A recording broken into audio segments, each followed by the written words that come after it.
Hi, this is Larry Sherman here with Thomas Mbundu with Open Hands to Africa, and I want to let the folks see a little bit about what Hope Seeds has provided for Thomas and in the red plot, which we call his big garden. So, Thomas, you've dealt with Open Hands and Hope Seeds in the past. Tell us a little bit about what you've experienced with their seed. I think they have a very nice seed, and this seed is very strong. You can use it more than you want. You can save it and to use again. So do you also, do you harvest seed from the plant that grows actually too? Yes. Okay, and tell me how you take care of it for the next year. So what I do, I take care for let me say for the pumpkin, I can take the big pumpkin, so where I can take the seed for next year. So then I can put them in a cool place. And then I can use them for the next year again. And I see we have quite a drought this year, very little rain, and so we're waiting for about another week or two before the rains come. And what other plants, vegetables do you plan on planting? Yeah, we continue to plant, and I think even we're a little bit dry, but we hope we will get another in the rain in these few months. And we're planning to plant a different seed also. Well, what's been the most successful? I see an awful lot of Swiss chard in the back there.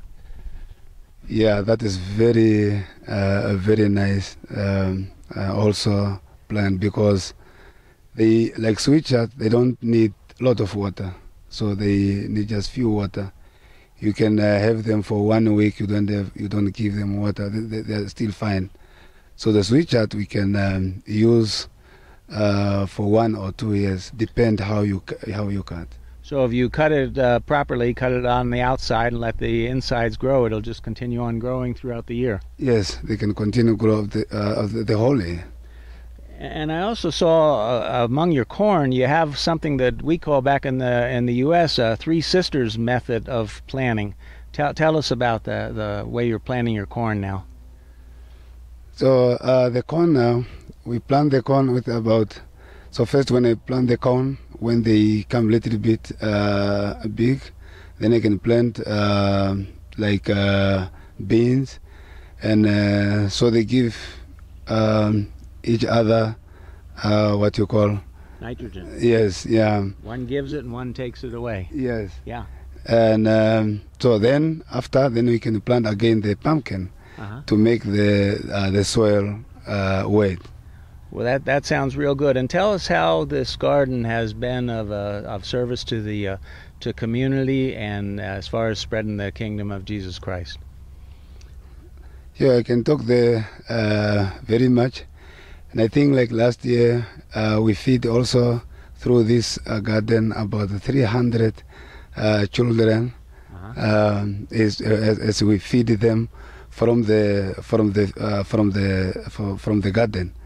And also try to make a small gardens to the people so that we can show them how to make the garden. Then we give them the hope seed, and then they can for 5 family, so they can live on that. And then how does these gardens spread the gospel? So the way we do that, and who more we give the food to the people, it's not just to give the food, and also to tell them about God.